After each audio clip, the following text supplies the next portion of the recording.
क्या मैं भी एक छोटी सी बात पर गुस्सा होकर चली आई? अपने पति और सास से इतनी दूर गांव में। कसूर बड़ा कहाँ था उनका भी?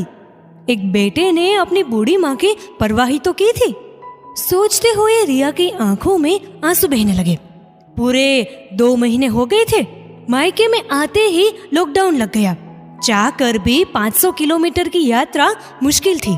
अपने घर के बाहर बरामदे के उतरती सीढ़ियों पर गुमसुम बैठी रिया को आज उस दिन पर कोफ्त हो रहा था, जब बेवजह ही घर छोड़ निकल आई थी। आंखों में आंसू के पर्दे पर चलचित्र की तरफ वो घटना चलने लगी। माँ, मैंने खाना बना दिया है, आप खा लेना और सो जाना। आज मैं और रवि फिल्म देखने जा रहे हैं। रवि आते ही होंगे, बस मैं तैयार हो जाऊं।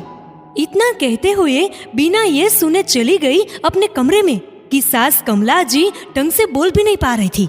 बहुत धीमी आवाज में बोली, बहू मुझे बुखार सा लग रहा है। थोड़ी ही देर में रवि आया तो वो एकदम तैयार खड़ी थी। रवि, जल्दी से चेंज कर लो, और मैंने माँ का खाना बना दिया है और उन्हें बता भी दिया है, कहते हुए सोफे पर बैठ गई। रवि ने जाकर माँ के कमरे में झांका तो माँ बिस्तर पर निडल सी आंख मूंदे पड़ी थी। माँ, माँ, माँ, 2-3 बार आवाज लगाया, लेकिन उन्होंने कोई उत्तर नहीं दिया। जाकर देखा तो माँ तेज बुखार में तप रही थी। रिया, ओ रिया। हाँ कहो। माँ को तो बहुत तेज बुखार है। अच्छा, तो मैं दवा दे देती हूँ। हमारे जाने में आधे घंटे का समय है, तब तक बुखार उतर जाएगा। क्या कह रही हो तुम? हम कहीं नहीं जा रहे, समझी? और जाओ, बुखार की दवा और ठंडे पानी का बाउल लाओ, कहते हुए जैसे रवि की आंखों से अंगारे बरस रहे थे। रिया पैर पटकती हुई गई और दवा और पानी देकर चली गई अपने कमरे में। जाकर सारा श्रृंगार उतार के सो गई बिस्तर पर। कमरे का लाइट बंद करके उस कमरे को कोप भवन बना दिया। माँ का बुखार उतरा नहीं। रवि ने माँ को दवा दी और जाकर खुद उनके लिए खिचड़ी तैयार की। खिचड़ी बनाते समय वो रो पड़ा। अभी 6 महीने पहले पापा इस दुनिया को छोड़कर विदा हो गए। उनके जाने के साथ जैसे माँ का आधा हिस्सा चला गया। सच ही कहते हैं, सब पति पत्नी एक दूसरे के आधे आधे अस्तित्व का हिस्सा होते हैं। उसके जाने के बाद माँ जैसे जीना ही भूल गई थी। इतना सोचकर आंखों से आंसुओं का मेला उमड़ पड़ा और फिर उसने अपने आप को संभाला और जाकर माँ को खिचड़ी खिलाकर उन्हें सुलाया। रिया, ओ रिया, उठो, चलो कुछ खा लो। माँ के लिए जो खाना बनाया था वही हम दोनों मिलकर खा लेते हैं। कितनी बार बोला, लेकिन रिया ने कोई उत्तर ना दिया। फिर निराश होकर वो भी चुपचाप सो गया। सुबह उठने पर भी रिया का मूड खराब था। रिया, क्या है ये सब? एक दिन हम बाहर नहीं गए तो क्या तुम ऐसे रिएक्ट करोगी? माँ के लिए नाश्ता तो बनाओ, उन्हें दवा लेनी है। मेरी भी तबीयत ठीक नहीं है रवि, मुझसे कुछ नहीं होगा। जाओ, जाकर माँ के पल्लू से बन जाओ, मुझसे बात ना करो। सुनकर रवि का पारा चढ़ गया। माँ अभी भी बुखार में तप रही थी और रिया का ये व्यवहार। रिया, माँ बीमार है, कुछ तो शर्म करो। मैं भी तुम्हारी जिंदगी में हूँ, तुम भी याद करो। एक बात कहो रवि, तुम जैसे लोगों को तो शादी ही नहीं करनी चाहिए थी। रिया, चुप हो जाओ, मेरी माँ बीमार है। पापा के जाने के बाद उनकी क्या हालत हो गई, क्या तुम्हें जरा भी मोह नहीं? नहीं, कहते हुए कमरे में गई और जाकर अपना सूटकेस लेकर निकली।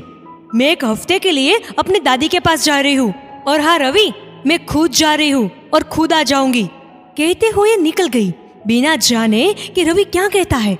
रवि अवाक सा खड़ा देखता रह गया। एक बार मुड़कर देखा रिया ने, उसकी वो सूनी आंखें।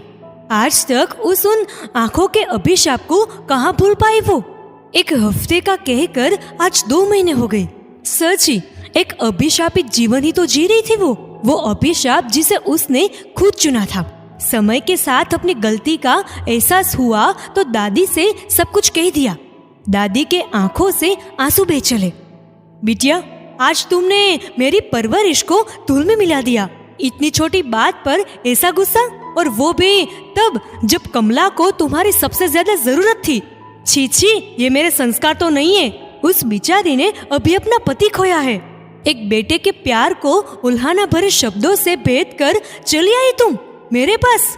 कहते हुए मुंह फेर लिया दादी ने।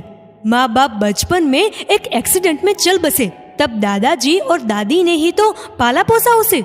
ये सुनकर रिया जाकर दादी के पैरों पर गिर गई। दादी, मुझे माफ कर दीजिए, मैं चली जाऊंगी और जाकर ऐसे ही माँ से माफी मांग लूंगी। दादी, दादी, कुछ तो कहिए ना। आज सारी बातें याद कर रोने लगी रिया। अतीत की गलियों में भटकने के बाद होश आया तो देखा दादाजी और दादी नहीं है। घर के सामने बगीचे और इर्द गिर्द देखा, कहीं नहीं थे।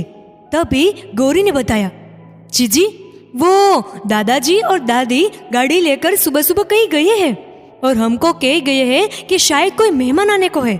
अच्छा, कहकर बाथरूम में गई। नहा धोकर मन में ताजगी आई और शरीर में जैसे जान। जाकर तैयार हो गई, साड़ी निकालने गई तो हाथ सीधे गुलाबी साड़ी पर गया। रवि का सबसे पसंदीदा साड़ी, पिछले बरस ही तो दिया था उसने मेरे जन्मदिन पर। सोचते हुए मुस्कुराने लगी। जाकर जल्दी जल्दी साड़ी को करीने से नव बांधा। लंबे बालों का ढीला जुड़ा बना, होठों पर गुलाबी लिपस्टिक, माथे पर छोटी सी बिंदी और मांग में सिंदूर की महीन सी रेख खींचकर तैयार हो गई। गुलाबी साड़ी पर लाल चूड़ियां रवि को बहुत पसंद थी। कितना गुस्सा किया था जब उसने लाल चूड़ी पहनने को कहा था। रवि, ये कैसा मैचिंग होगा? क्या कहेंगे सब पार्टी में? मुझे सबसे कोई मतलब नहीं। और हाँ, आंखों में काजल तो लगाओ, मुझे तुम्हारी आंखें सुनी सी अच्छी नहीं लगती। उसकी बात याद आई तो झट से काजल की मोटी रेख आंखों में खींच लिया।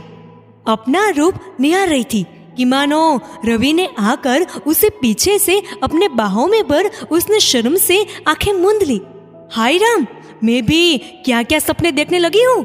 सच अब जाना, रवि मुझे कितना प्यार करता है। मैं ही उसके प्यार को समझ नहीं पाई। सोचते हुए आंखें खोल अपने भ्रम को दूर करने का प्रयास किया, लेकिन वो भ्रम नहीं था।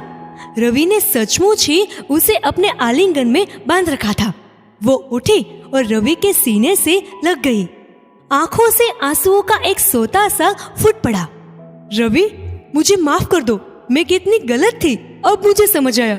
मैंने जो पाप किया जाने उसका प्रायश्चित होगा या नहीं, लेकिन मैं माँ से माफी मांग लूंगी। वो नहीं देंगी माफी तब भी मैं उनसे माफी मांगती रहूंगी। कभी तो मेरे पाप धुल जाएंगे। कहते हुए बिलख पड़ी। तुम्हारे पाप धुल गए बिटिया, इतने आंसू मेरी बहू बहाए ये मुझे मंजूर नहीं। सासू माँ की आवाज सुन रिया चौंक पड़ी, जाकर उनके पैरों पर गिर पड़ी। कमला जी ने बहू को उठाकर गले लगा लिया। तू बेटी है, मेरी बहू नहीं, यही कहकर ले गई थी तुझे और आज भी लेने आई हो। बेटा चल अपने घर। हाँ, लेकिन इस बार बहू बनकर नहीं, बेटी बनकर जाना रिया। इस बार की गलती मैंने माफ कर दी, मगर अगली बार नहीं। और कमला बिटिया के साथ कोई बदतमीजी हुई तो मेरा मरा मुंह भी देखने नहीं दूंगा तुम्हें। दादाजी ने बेटी को सख्त हिदायत देते हुए कहा तो रिया ने सर झुका लिया।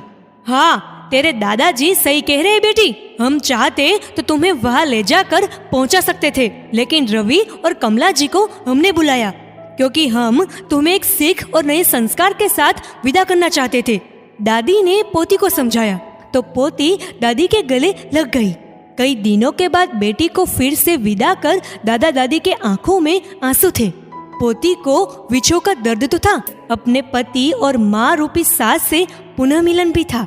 मित्रों, अगर आपकी बेटी ससुराल से आते ही वहाँ की कोई शिकायत करती है तो पहले जानिए कि सही में क्या हुआ था, ना कि केवल अपनी बेटी का पक्ष लेकर उनको मायके में ही रख ले।